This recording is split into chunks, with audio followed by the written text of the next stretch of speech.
What's up, guys? Mason the Brock Henderson here, and this is The Flash, Season 3, Episode 9, The Present. Holy crap. So yeah, there's a lot of stuff going on here.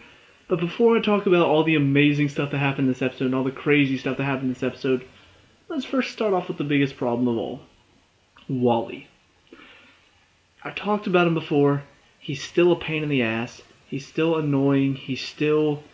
He runs into danger, even though his dad clearly does not want him to, and HR is just like, sure, go ahead. Remember to dodge and weave, as he runs right into Savitar's hand, and Savitar throws him across the room, and then nearly kills both of them, and it takes Caitlin talking Cisco down to stop Savitar.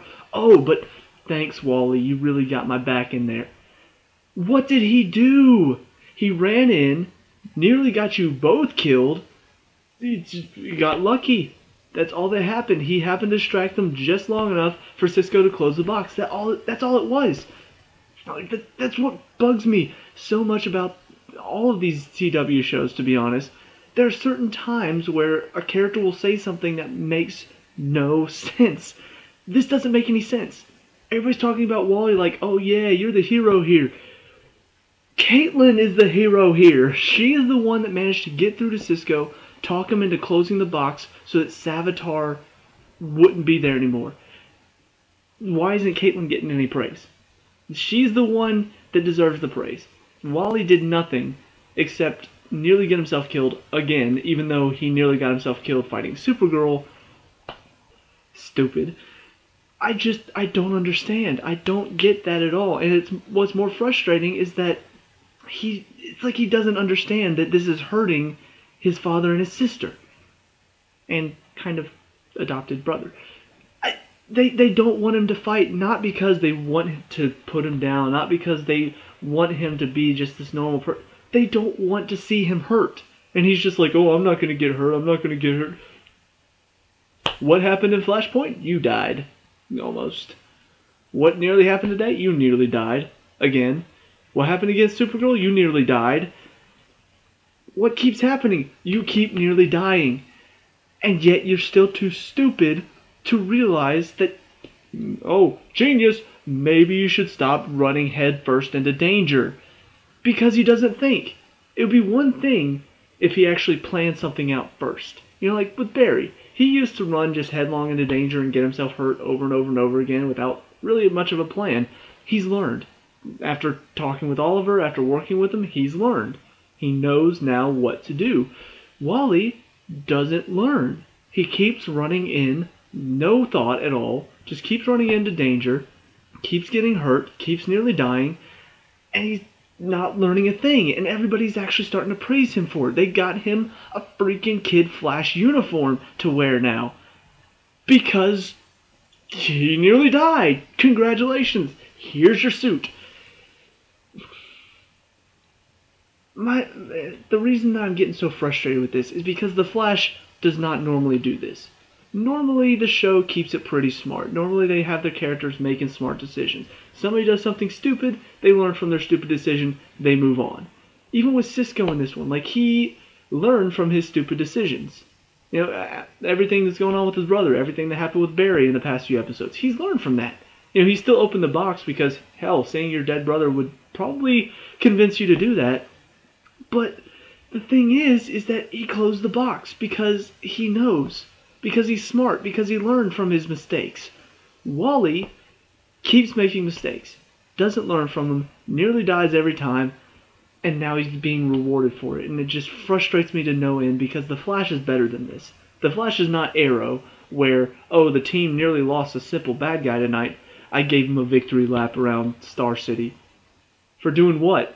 For missing a guy with guns and arrows and Oliver had to step in and save the day? What are you, stupid?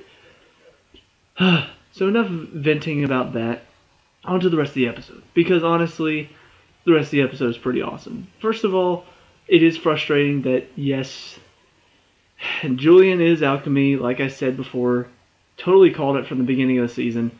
Second of all, revealing it to us, just like they did with the whole Jay Garrick being Zoom, or Hunter Zolomon being Zoom last season, that reveal was revealed to us before it was revealed to the team. So whenever the team found out, we were just like, oh, okay, yeah, I already knew that. Same with this.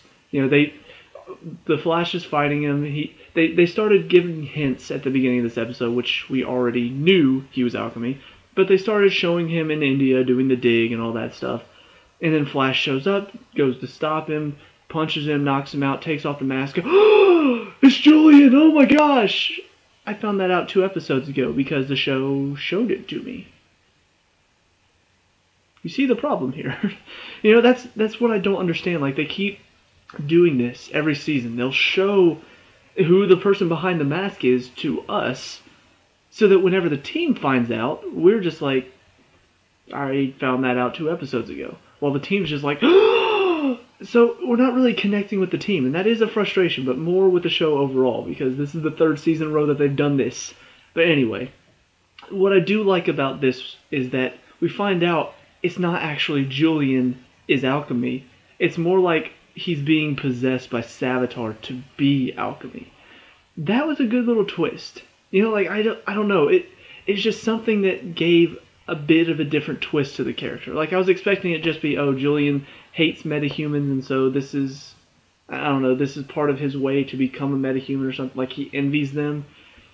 I couldn't really piece together a good motive for him, but I figured they were going to do something like that. But the truth is, he doesn't even realize this. All he knows is that he found a stone, and then he's been having these blackouts, and he doesn't really understand what's going on. So I do like that, and on top of that, we start to find out, and it as soon as Julian said this, it clicked. But apparently, the reason he found the stone was because he started seeing his dead sister. And that's when it hit me. I'm like, holy crap, his sister died because of Flashpoint, just like Cisco's brother, and that is why Cisco's been seeing his brother. Sure enough, his brother shows up, tells him to open the box, and that's when we have that scene with Savitar. So I like how that was planned out. I like how it was all set up. And honestly, I hope we find out more about Julian's sister and what happened differently in Flashpoint that caused her to die. Because I'm willing to bet that is the reason why Cisco sees his brother and why he sees his sister. Because both of them were alive before Flashpoint, and now they're both dead. Which also does explain why Julian is in this central city and he wasn't before Flashpoint. Because whatever was going on with his family caused him to run here, after his sister died. That's why he left his family. That's why he's now in Central City. So, if his sister didn't die, he likely never came to Central City, which means Barry never would have met him, which is why Barry was working alone before Flashpoint. It all makes sense now. Like, it explains so much without even having to tell me. Like, I was just able to figure it all out because it makes sense now. Like, just from that one sentence. How is it that the Flash is able to do that with some of these lines? Some of these just simple lines. Okay, I get it. And yet, for some reason, the other CW shows seem to have to explain everything. Like, they never just let you figure it out. They have to talk about it and talk about it. And it's more of a complaint about the other shows. But anyway, yeah, it was interesting. I like what they're doing with it. I like the fact that they managed to connect his brain to the stone and talk to Savitar. And of course, this is where we get a lot of our what the hell moments. I'm trying to think if there's anything before all of this. I guess there was the one moment where we see Barry going to get Jay Garrick from Earth 3 because he wants his help with what's going on with Savitar. We get to see a Mark Hamill cameo as the Trickster, which is always a lot of fun. I mean, come on. It's Mark Hamill playing the Joker in real life as the Trickster. I want more of that. I want more of the Trickster.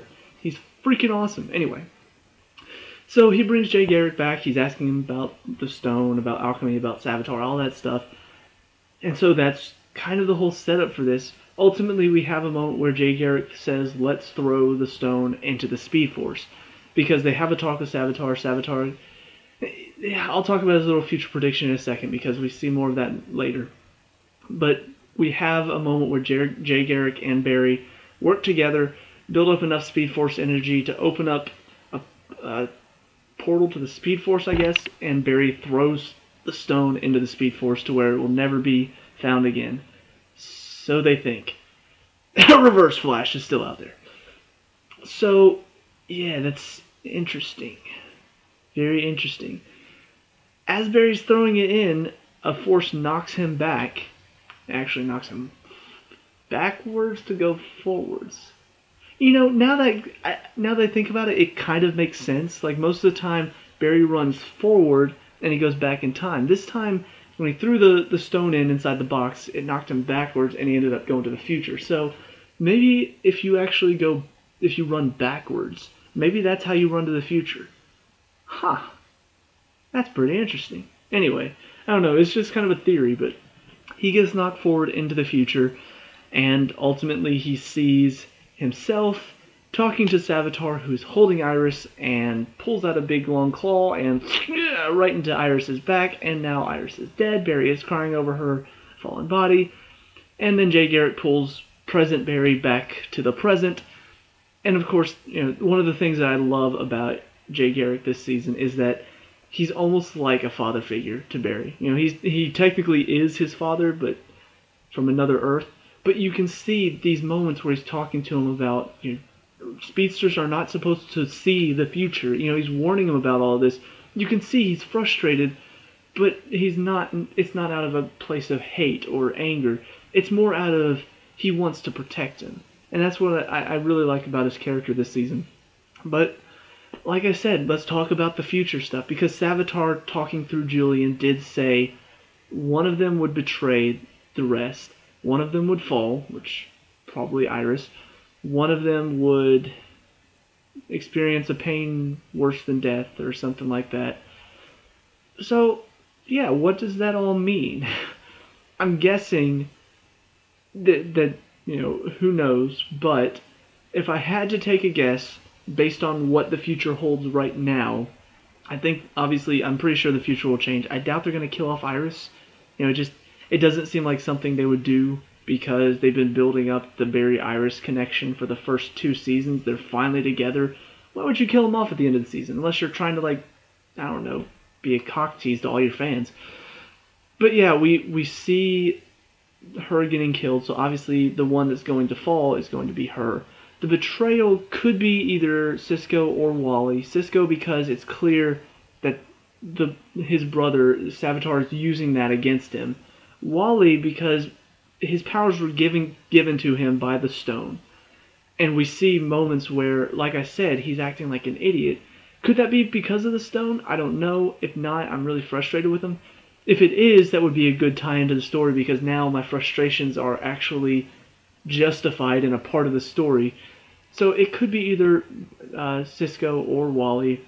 I doubt it would be HR, because that would just be too obvious. But then again, I thought Julian was too obvious of a villain, and look where that got me. And then, of course, the one that will experience a pain worse than death, or however he put it, I'm thinking might be Barry. Just because, what's worse than death? The death of a close loved one. Especially if he and Iris are now moved in, if she happens to be pregnant at the time that Savitar stabs her, that would just make things even worse. So, yeah. I'm curious to see where this is going, but it's a great setup for the second half of the season. First of all, it's a good mid-season finale, because we finally have the reveal of who Alchemy is to the team, because we saw it. We have a final kind of showdown with Savitar. We have a lot of build-up to the second half of the season, and ultimately it ends on a note of kind of a hopeful mood, because Barris. God, what am I doing? I'm becoming like those people that shit people. Oh, #Barris. What is wrong with me?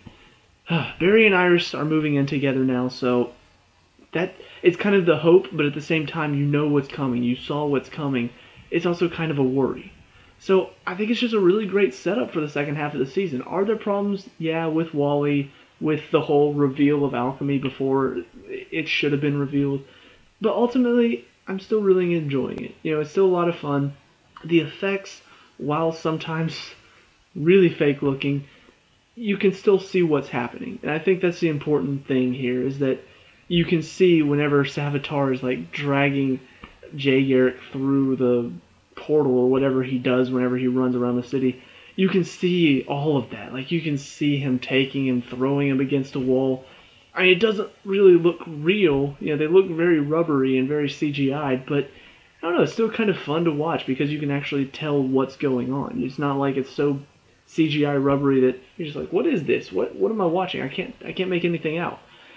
But yeah, you know, it's good enough. It's fun to watch. It's I don't know, something about watching Savitar just like pick up somebody, run, run, run, and then throw them against the wall, pick them up, run, run, run. It's just, it kind of fits with the situation because that's what he's doing. He's just taking them running through some sort of like dimension and then throwing them against the wall. I mean, it works. So, yeah, good first half of the season. Looking forward to the second half. Let me know what you guys think down in the comment section below. What did you like and dislike about this episode? What are your predictions for the future? Let me know. We can talk about and discuss all that good stuff. Leave a like and subscribe for future Flash reviews. I'll see you at the next one. Peace out.